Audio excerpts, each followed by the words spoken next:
It's a privilege to be able to introduce Father Matthew Flatley. Father Matt is now a Roman Catholic priest in the Jefferson City, Missouri diocese. In July of 1989, he attended his first AA meeting and by the grace of God has been in 12-step recovery ever since. In December of 1989, he first visited St. Benedict's Monastery and began the practice of centering prayer.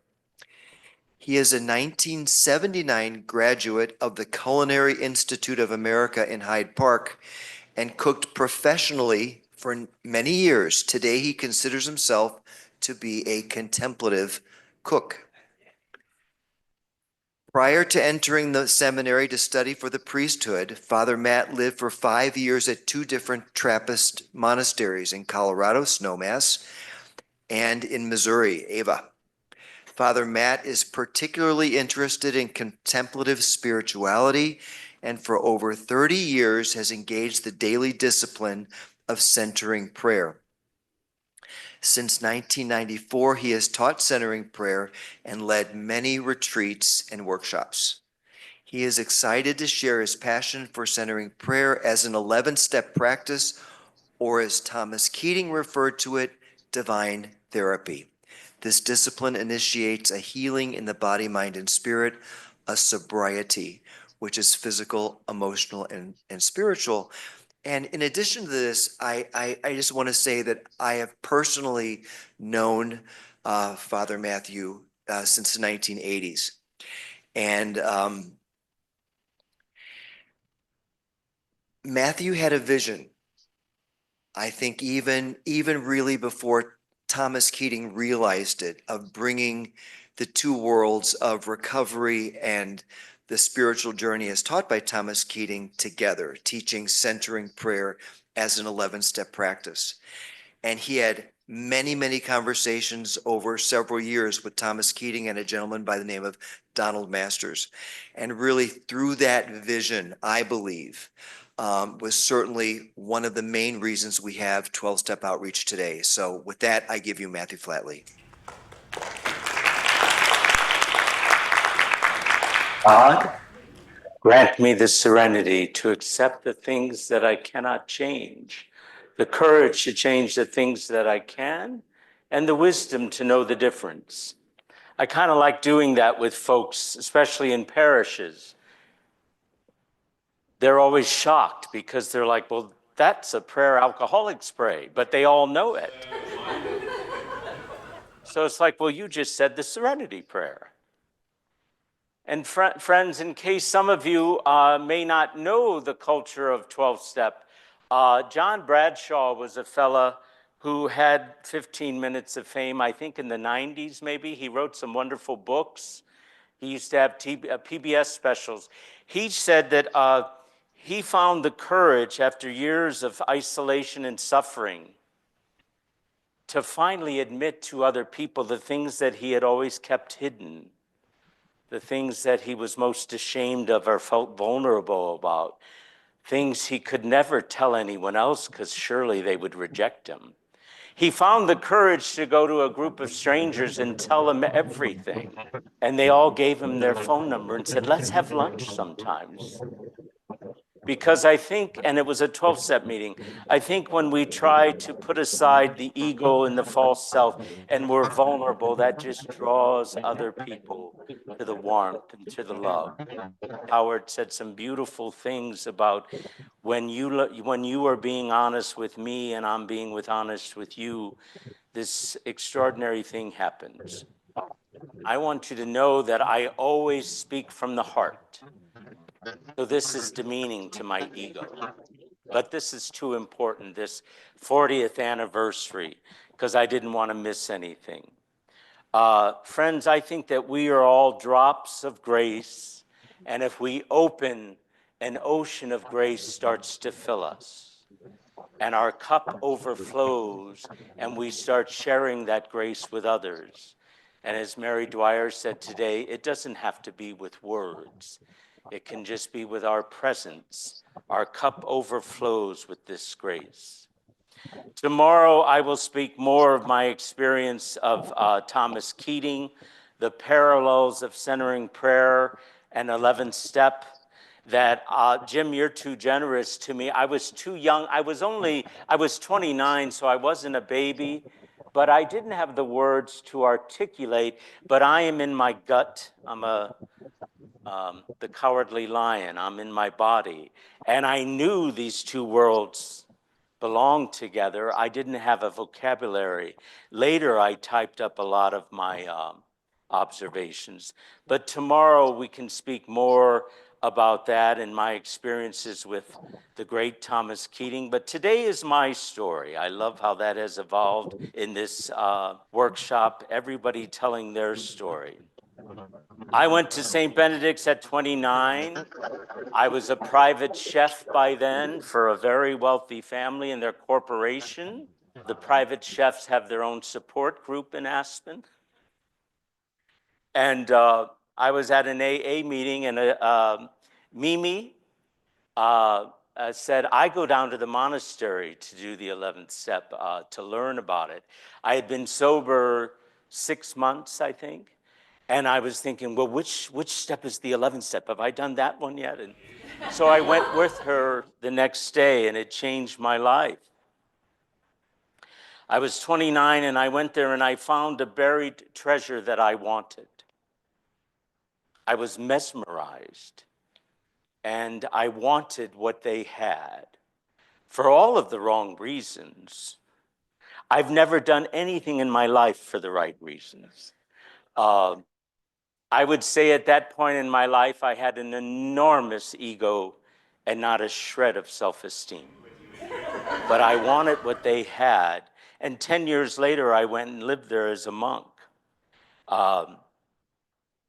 I want to say briefly, and tomorrow I'll speak more about Father Thomas. I know I used to be very immersed in contemplative outreach, and I'm not so much anymore. I don't have the time. But I know at some points we say we have to be careful that we're not putting him up like some sort of occultic group around this personality and putting him up on a pedestal too much. But I'm here to tell you that Thomas Keating was unlike any person I've ever known. By the grace of God, I met several wonderful monks and several wonderful people, but Thomas was extraordinary. He could change the atmosphere of a room by walking into it. And that wasn't my imagination. It was the experience of thousands and thousands of people. I love what Mary Dwyer said today. What did she say? He was a bubble love, or a love bubble. You could be bathed in his presence. Thomas was fully human. He often said to me in private, we all have this. And so we never escaped the human condition 24/7, but he was extraordinary. He was utterly authentic, totally transparent. And it wasn't what Thomas said, it was who he was. Once again, I was too young to have words to say that, but it wasn't what he said, it was who he was that made an impression on you. And I'm here to tell you that everything he taught me has turned out to be true. He is a reliable teacher. And I'll say this as well, if you didn't have the chance to know Thomas, St. Paul, and I'm a Christian, I'll get to that in a minute, never met the historical Christ, but I would argue he was the greatest Christian that ever lived. Jesus Christ is the reason for Christianity. He is the core of it. But Paul founded the religion, and he never met Christ. So what I'm going to do is I want to make sure I touch on some stuff, and I love pithy little sayings. I'm a systematic theologian. I don't like to get into the weeds. I love to look at the big picture. And so a word of wisdom is all that I need. I don't want to read a whole book. I never do. I'm always reading 13 books at any one time, and I never finish any of them. But George Orwell said, to see what is right in front of your face takes a constant effort. And Richard Rohr said, mystery does not mean we can't understand something. It means there's no end to the understanding. With that, I want you to know I just got back from walking the Camino. I walked the last 100 kilometers. I took a group, I lead a group every year on a pilgrimage, and it was absolutely awesome. It was just enthralling. And I got home late Monday. We had been traveling 26 hours. I'm a pastor of a very large parish, and I had 100 checks to sign and 4 or 5 meetings that had to happen. And then I was trying to come here. And I got to the A concourse at the St. Louis airport, where I fly out of Southwest often, and they have a chapel at the very, very end, which I know well. And I wasn't sure I was going to tell you this, but I feel compelled to tell you. I got there into my chapel, and it's not only a place to pray, but it's quiet, and there's not a lot of people, and the door, it's almost kind of soundproof. I sat down, and I took off my stuff, and honest to God, I thought, what the hell are you doing, Matthew? Honest to God, after 34 years, this just happened. I thought you're going to close your eyes and pray. What? I swear to God, this has never happened to me. It was so weird. You're going to close. What the hell are you doing? I don't know why. It has something to do with the Camino. But I thought, so you're going to close your eyes and you believe that God, whatever God means, is somehow inside of you. And I thought, yeah, I do believe that. I was having a little conversation with myself. I thought, not only do I believe it, I know it. I've gone from believing to knowing that somehow I access, or I have in this inner room, this mystery that never ends, heals me. So sit your ass down and put your timer on. And as God, I mean, mind you, maybe at the beginning, I probably all the time thought, I don't know if I'm doing this right, and what am I doing? But this was different. It's like, what the hell? And I know I don't have to understand it. It doesn't happen here, it happens here. And I have proof. And so I did my sit. Friends, we are body and spirit. I conduct a lot of funerals, and there's a lot of people that are so preoccupied, and they come into the funeral because someone they love has died, and they go, wham! Is this going to happen to me one day? And it's always an opportunity to remind folks, whatever their beliefs are, that, one way to define or to try to understand this experience is we are body and spirit.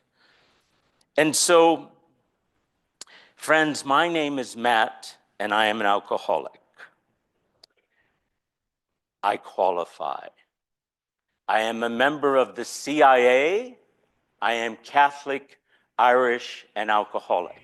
And I qualify for 4 or 5 other meetings. Where's Terry? I heard him say, someone said if you're not in 3 meetings, I couldn't agree with that more. And I want you to know that at the age of 29, I had a pretty high bottom. I had a really good job. I had a heck of a burgeoning career. I had a home and a car in the garage, but it was starting to go south. Drinking was a ball for a long time, and then it wasn't. And I was getting arrested for drunk driving twice. I worked for a gazillionaire, and neither one of them ever happened. That's how our justice system works. I don't know if it's still that way. And he thought he was helping me, I guess. And I was starting to have some terrible conflicts with folks, ugly behavior that I would only vaguely remember. And there's a legacy that I'll talk about in a minute, but it was dreadful. And yet I had a pretty high bottom.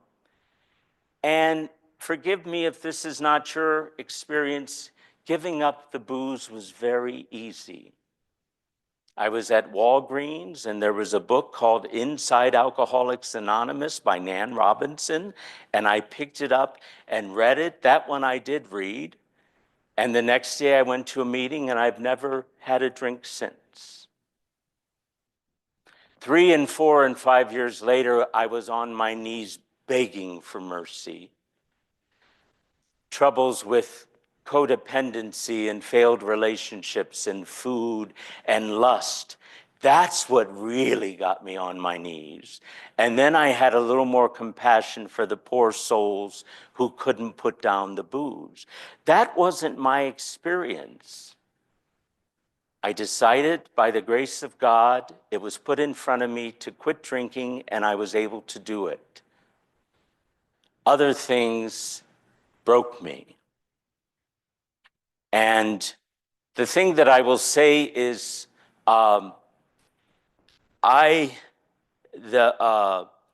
other addictions gave me great compassion and awakened in me the knowledge of my powerlessness, and that I don't know why giving up booze was easy for me, but it was. I remember I finally went to my first meeting downtown, and there were a lot of gay and lesbian people there, and very intelligent and what I considered much more sophisticated people than I, with a lot of education. It was on the high rise, the top floor of a building. And there was a fellow there who was a few years ahead of me, who said that he was dealing, I was brand new, he said he was dealing with other addictions and other issues, and he had a fear of abandonment. And I thought, well, I don't have that. I'm a slow learner. Little did I know what I was in for. But what I can tell you now after 34 years is that giving up alcohol, physical sobriety, was the barest beginning for me. But it was an essential beginning. It started everything. And so my question, the theme of this talk is, can sobriety be physical, emotional, and spiritual? I'm going to show you a little handout at the end, but all I know is that for me, it has to be, and the 11th step keeps that journey moving forward. You guys are my tribe. I liked Howard mentioned tribe. People that are in 12-step who meditate. Because I'm at a place in my life now where if I go to meetings and nobody's meditating, I don't really resonate or connect with them that well. So I always try to start one and find my tribe, people that are in 12-step, and I love that. I would like to say my name is Matthew, and I am suffering from the human condition. And I struggle with alcohol, drugs, sex, rock and roll, you name it. So Howard, once again, you called it the sacred wound. I love that. I'm going to do a few more quotes here. The first one is from Rumi. The wound is the place where the light enters you.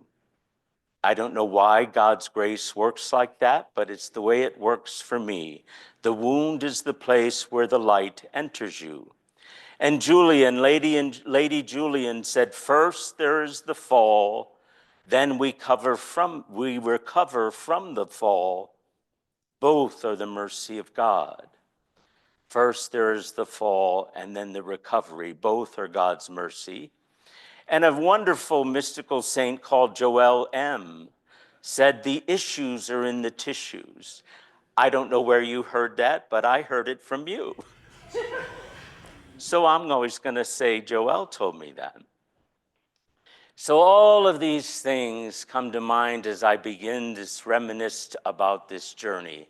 I was able to put down the booze. It was easy. I know it isn't for some. Later on, the other addictions kicked my butt. But a little bit about me, I was born into a crazy Irish Catholic family. I was the youngest of 6. My mother actually had 8 children. Both of my parents were alcoholic. They were functioning, but both of them were alcoholic. There was tremendous amounts of love, physical care, a good deal of security, a good deal of stability, but there was no parenting happening on an emotional level at any level. You were on your own, I think, from the moment you were conceived. I was the baby, and my family, especially my brothers, but all of my family decided I was a sissy. I was not manly enough for them, and I was horrendously abused because of that. Bullied beyond belief. Even my parents sometimes joined in. Looking back, I didn't see myself that way, but that is the way they saw me. Here's a quote that just pierces my heart. When a child is abused or bullied, they don't quit loving those who are abusing them, they quit loving themselves. And so I was filled with so much shame about that. I remember going to kindergarten. What are you, 4? Mrs. Ryan, the neighbor, had me in one hand and her child in the other. Mrs. Whitaker, 18 years older, took me and her son Joe to my high school graduation. My mother wasn't at either. My dad, all he did was work. So I don't know where they were, but the neighbors took me to where I had to go. And I was walking with Mrs. Ryan as a 4-year-old, hoping and praying that they wouldn't have to know my secret, that I was unacceptable, that I was a sissy and I didn't measure up when I went to this school. Can you imagine a 4-year-old boy carrying that kind of shame? It's dreadful. And I could say so much about that, but toxic shame is like another being in the room. And it's so ironic because there was so much, I was the baby and it was a crazy alcoholic home. And on top of everything else, what rolled downhill. So I was a scapegoat on top of it. And maybe that's why I was called or labeled a sissy. I don't know. But I know that when I would have enough of it, my own mother would say, you better be careful, he's going to lose his temper. And my brothers would run for their lives. They were terrified of me because I would get so angry at the constant belittling and torment, physical and mental. And I don't take any pleasure in telling you this, but I have buried 4 siblings from this disease. My 3 brothers married their high school sweethearts, and by the time they were 35 or 40, I don't think they could have really dressed themselves without help. And in my family, and it's 2 generations that I'm aware of, I haven't done research, maybe one day I will. If you start drinking when we did at about 12 or 13, and you take that first drink, the parties, I would start emptying all the glasses of whatever was left over, and I loved it. All of us did.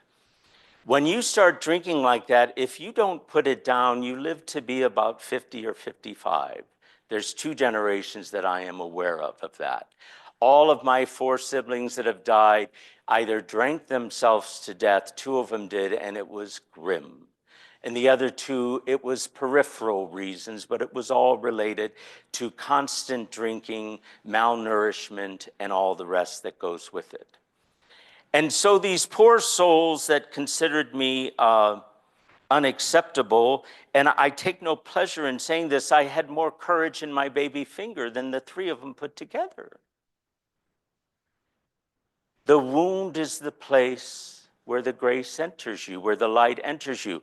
I didn't have words for it, but I can remember being locked in the bathroom. It was the only place in that house where you could have alone time and quiet. And I didn't have the words, but I knew I had to put what I call now a stainless steel suit on. And I thought, you bastards are not taking me out. It's rough wearing a stainless steel suit, And God knows that had to be dismantled, but it kept me alive. It saved me. And as I moved in through school, I was a very bright kid and I got straight A's. Academic learning was always easy for me. No other learning, trust me. And I played the violin and that was the end of it. When I started playing the violins, my brothers were out to kill me. But anyway, somehow I survived it. And you know, in the midst of it all, there was a lot of fun and love. I don't know if that may sound like such a paradox, but there was. My dad was the Irish cop. He got everyone a job, everyone. And my job was at a cook at Stan Musial, the big baseball great. I was a little adult child. That's another program I used to go to. I used to make my mama's Alka-Seltzer and make sure her coffee was ready so her hangover wouldn't be too bad the next morning. And you know, I got this job at the age of 14. I don't even know if that's legal, but I started working at 14. And by the time I was a senior in high school, I ran the whole place because I was this little adult child. It was my job to make sure everything was perfect. And my Uncle Jim called and said, "You want to go to school in New York?" And I thought he was joking, but I said, "Sure, Jim." And the St. Louis newspaper said that I was awarded a scholarship to the Culinary Institute, which is a very fancy school, there had been hundreds of interviews, and I was chosen after testing. It was the Irish Mafia. There was none of that. And I went to this fancy cooking school, and this little adult child did everything he was supposed to do and ran with it. This may sound egotistical, and I don't want it to, but I would have run with anything. Any opportunity that was afforded to me, I would have ran with it. It happened to be cooking and this fancy school, and so I did it. But somehow, in the midst of all this, as I said, the drinking wasn't fun anymore, and I was starting to falter, and it wasn't good, and I found AA, and somehow, by grace, I chose recovery. I had a therapist stress that to me one time. "Matthew, you chose that." I feel like it chose me, but I did pursue it and I chose it. That was an extraordinary grace. And this incredible journey began.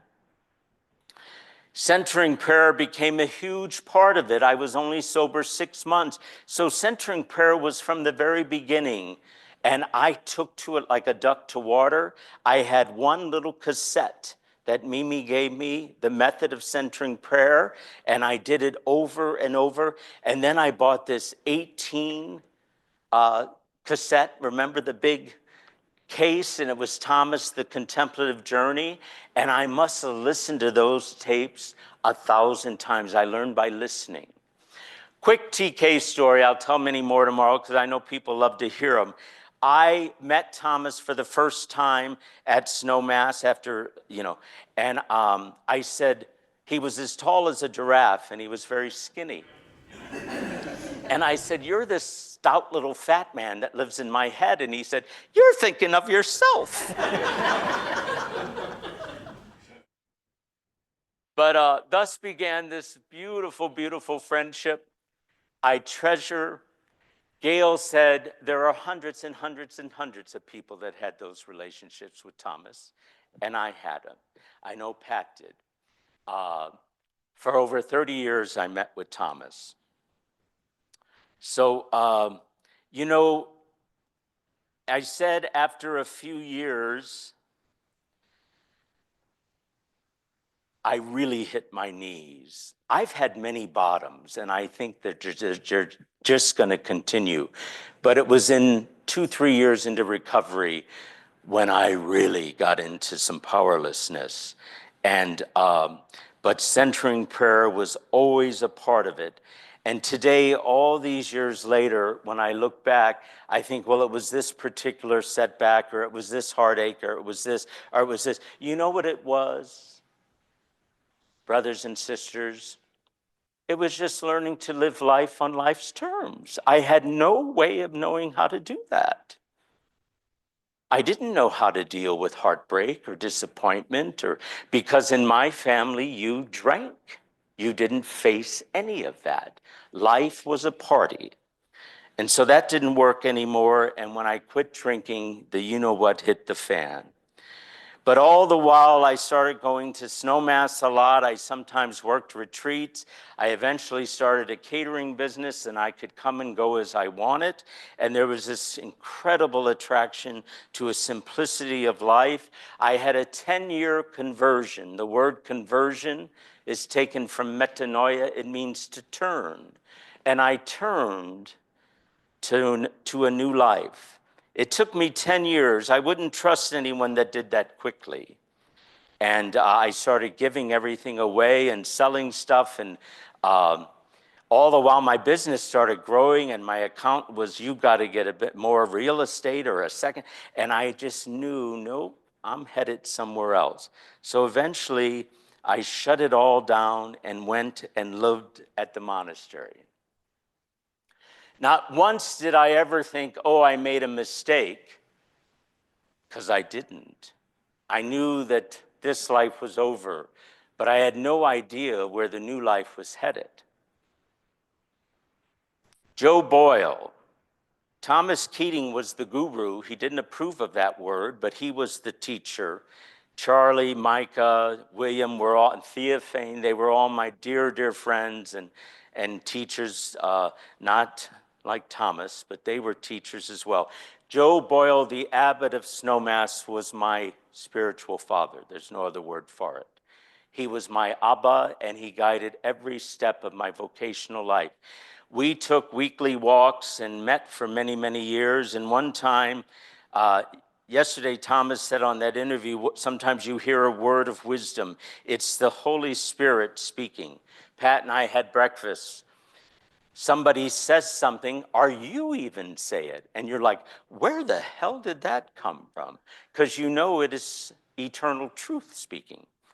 Joe and I were talking for about 4 or 5, 6 years and walking, and all I kept saying, well, what is my deepest desire? What do I want to do with my life? What is God's will for me? What do I want to do? What is God's will? And Joseph said, they're one and the same, Matthew.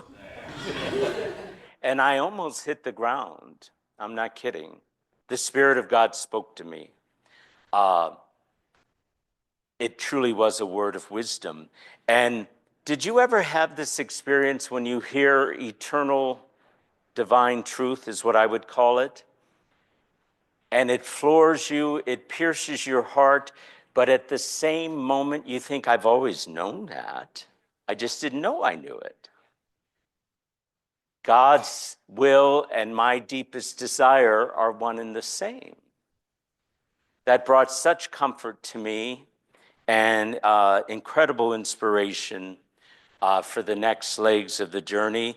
Joe helped me discern. I told him my heart was not at home on the Rocky Mountain landscape. Now, anyone from out west, don't throw tomatoes at me. I'm Irish. I want black earth that I can squeeze water out of.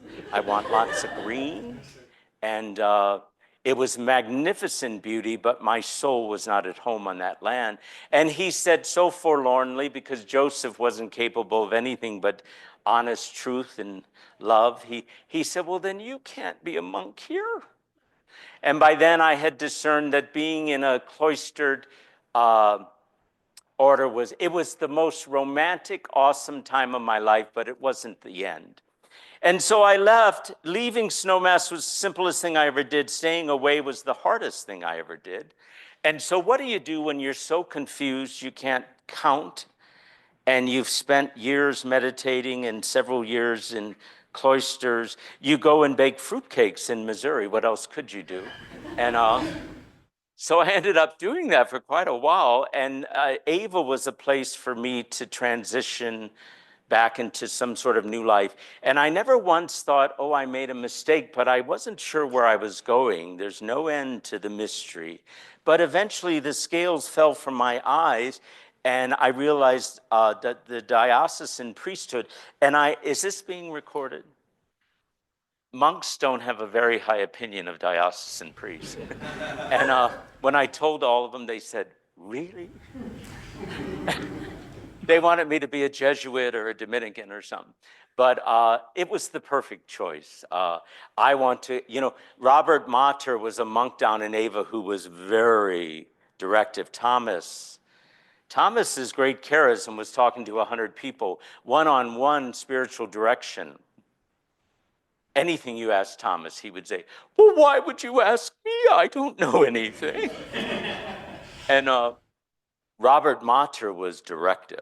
And I was mumbling away. I don't know what to do. I left Snowmass. And he goes, why did you leave Snowmass? And I said, well, he goes, don't think, answer me. And I said, I wanted to go to the opera. That's what came out of my mouth. In other words, I didn't want to be cloistered. And I didn't want to have a meeting to discuss what wattage of bulb we're going to put in up here. Or try to sign out a car and hope one was available. It's the richest experience I've ever had in my life. But when it was time to leave, it was time to leave. And it taught me more than I could ever say. But those men had something I wanted. And in time, I'd like to think that I wanted it for the right reasons. Here, I just want to reflect on some wisdom sayings that I think are so important. Our defects will be our greatest gifts if we give them to God. You try and you fail, and then you go deeper. Suzuki said that. The constant Paschal mystery of what Rohr calls order, disorder, reorder is so prevalent in my life.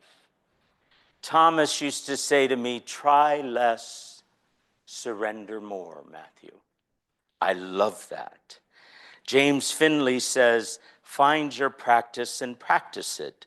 Find your teaching and follow it. Find your community and enter it. I would be happy to send you guys some of this stuff.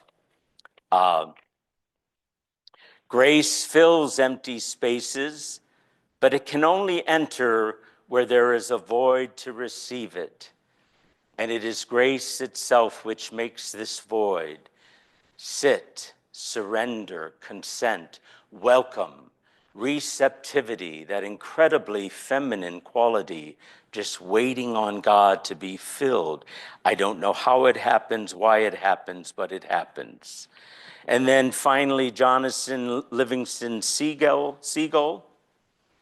It is good to be a seeker, but sooner or later you have to be a finder. And then it is well to give what you have found, a gift, into the world for whoever will accept it.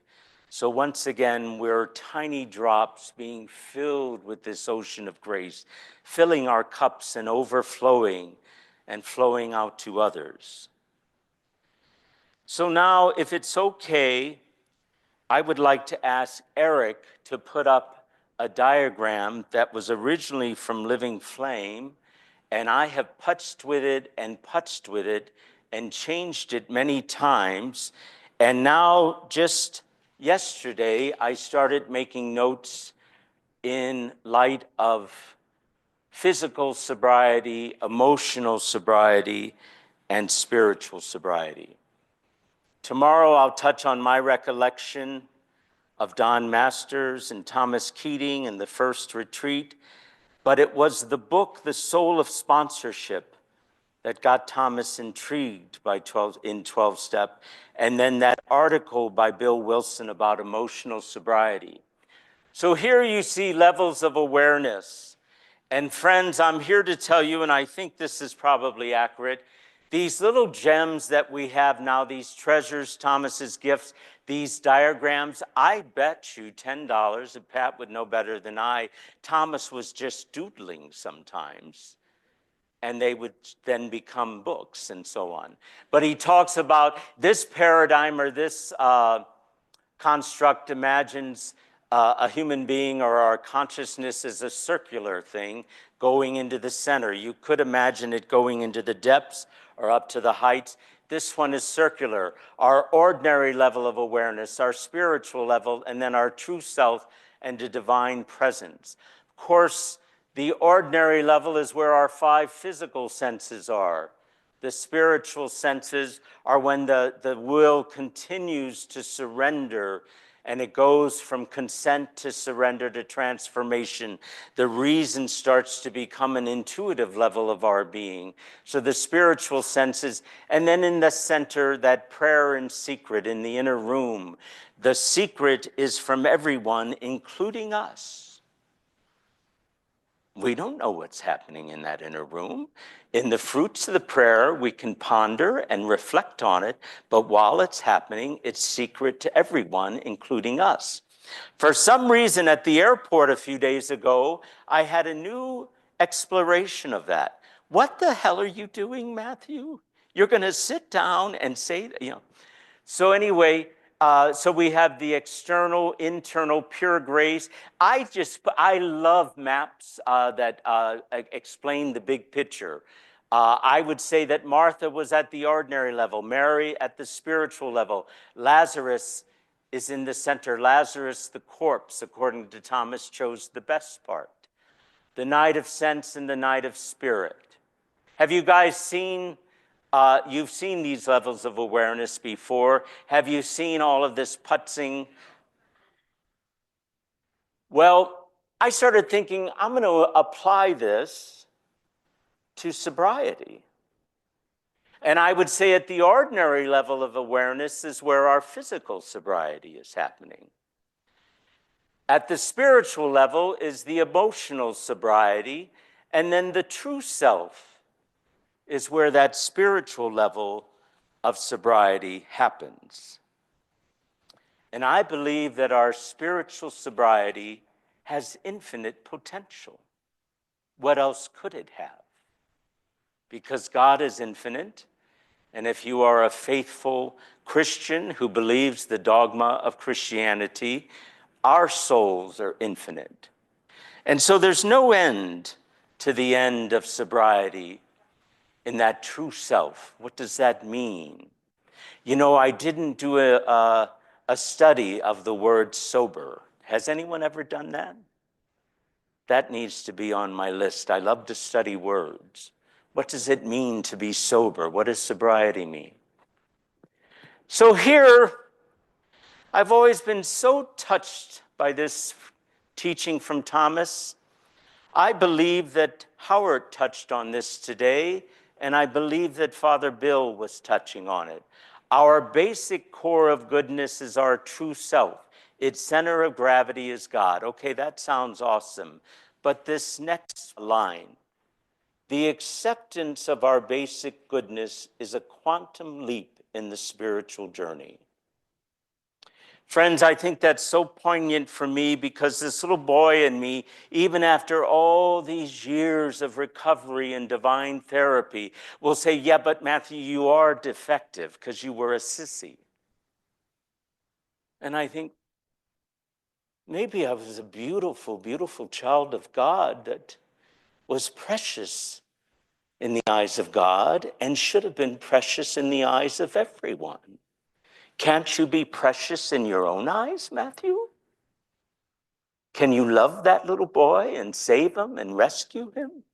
So that words, the acceptance of our basic goodness, that toxic shame that I was saddled with permeates so deeply. And Thomas would say to me 100 times, we all have this. And I think we'll always struggle with healing and more healing and more healing. And that's why I think spiritual sobriety must have infinite potential. So friends, I'm an intuitive person. I love the big picture, how everything comes together. I have a second degree in systematic theology, which apparently is the most difficult one, but it was the one that was the obvious choice to me because I love to see how it all fits together. Somehow I intuit it. I didn't have the words, I didn't have the vocabulary, but I wanted what they had. And I knew what I had wasn't That wasn't the life for me. I remember going to Chicago with Philip and Larry and a bunch of guys, and they were buying all these expensive rugs, and we were all getting a little bit older with a little money and disposable income. And I didn't judge that, but I thought, I don't want to buy a rug. That's good for them, but that's not what I want. There was something calling me that is relentless. And I just kept following the intuitive level. And somehow, by the grace of God, I persevered. I love what Mary is a tremendous speaker. 1 sit is devotional, 2 sits is transformational. Be who you say you are. If you want to be a mystic, and a mystic is just someone that hangs out with God without any mediated apparatus, then be who you say you are. Do your 2 sits a day. Spend time in silence. And the most extraordinary healing and recovery will happen. I want to close with a couple of stories. Remember that movie, Terms of Endearment? I just remember Shirley MacLaine is hung up with her daughter she was fighting with, and now she's looking at the neighbors, and she keeps bending and bending and bending, and then she finally falls off the bed. And I said, it serves you right. Well, here, I'm going to pick on a woman. Here's a gal that lives in a suburbia. And every morning, she's at the window, looking through them blinds, criticizing and condemning the young family behind them. Look at those children. I don't think those clothes they're wearing have been laundered properly. They're dirty. Look at that yard. She ought to be ashamed. That's not kept up. He should be ashamed too. It's not kept up the way it should be. I wonder when's the last time they cleaned their gutters, painted a little. One morning she gets up and she's looking, and she goes, well, things are looking up over there. I wonder what's going on. And her husband said, I got up earlier today and cleaned our windows. There's so much wisdom in that. And when we were young contemplatives in St. Louis, Renee was trying to do the films, and this Iranian film, The Color of Paradise, Google it. The fella who made it has made 3 or 4 films, and they're masterpieces. This is a story about this structured, very traditional Muslim society. This poor fella lost his wife, and he's trying to make a good marriage now. And, you know, the marriage is somewhat contractual and arranged almost. And he wants to make a good match, but he has a young son who's blind and has some issues. And that makes it difficult. And this young father who's tortured by all of this, but wants to move on with his life and make a good marriage, is tempted to abandon this child in an orphanage. And the little boy catches wind of this, and he's tortured by it. So this is a story about this father and this son who's blind and physical handicaps. And the father's walking through this forest, and it's always dark, and it's always scary, and there's frightening noises, and it's spooky. And the little boy is walking through a forest that is just Eden. It's just paradise.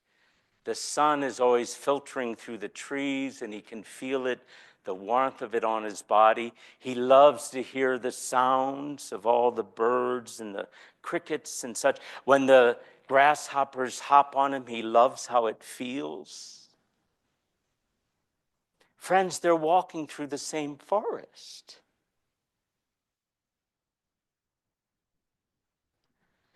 I want to pursue divine therapy. I'm drawn to this light because I want to walk in that light. I want to see with eyes of love, hear with ears of faith. We all have this, but we can get there quite a bit of the time. Bede Griffith, the great Benedictine monk who established Shantivanam in India, spoke of the three-legged journey to God. The first leg would be in that physical realm, the ordinary level of awareness. When we're having a conversion, the springtime of the journey, and God is in the other.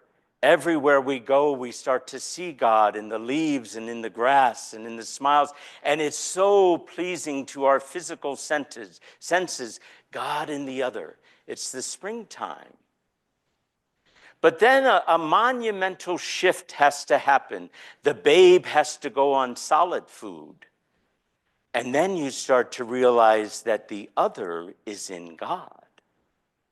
Did you catch that? It's sort of going from pantheism to panentheism, that somehow everything is in God. It's not as satisfying or sweet to our physical senses, but the spiritual senses are starting to experience a tremendous expansion of the divine awareness. So the other, God is in the other, and then all of the other is in God. But the third leg is there is no other. We live out of that place of unitive consciousness. Aquinas, or rather Meister Eckhart said, I cannot say that I am God, but I cannot say that I am not God. And so to live out of that kind of love and that kind of unity is what I want. I want to close with another story from beloved Joseph. When Thomas Keating died, I didn't really skip a beat. Thomas was so ethereal that he was mostly in heaven already. I thought, God love him. Joseph died. I dropped everything and got in my car and started driving.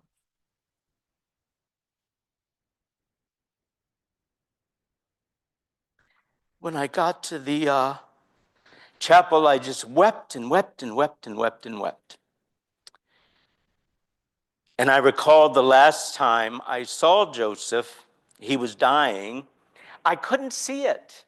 I knew it, but I couldn't see it. And we were sitting in the aspen trees in our chairs. We normally took a walk, but he was too weak. And I was going on and on. I remember going on and on with Ilia Delio and Thomas Keating about all of these analogies and what does evolution have to say, and what does philosophy have to say, and what does theology have to, and modern psychology.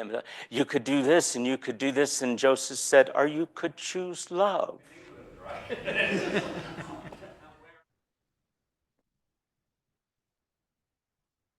Those were his closing words to me. Those were his, that was his final lesson.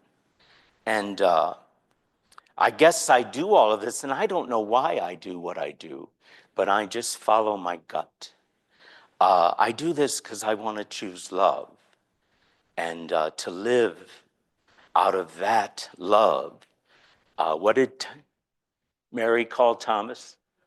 A love bubble. I want to be a love bubble. So friends, that's all I have, and I'll see you in the inner room.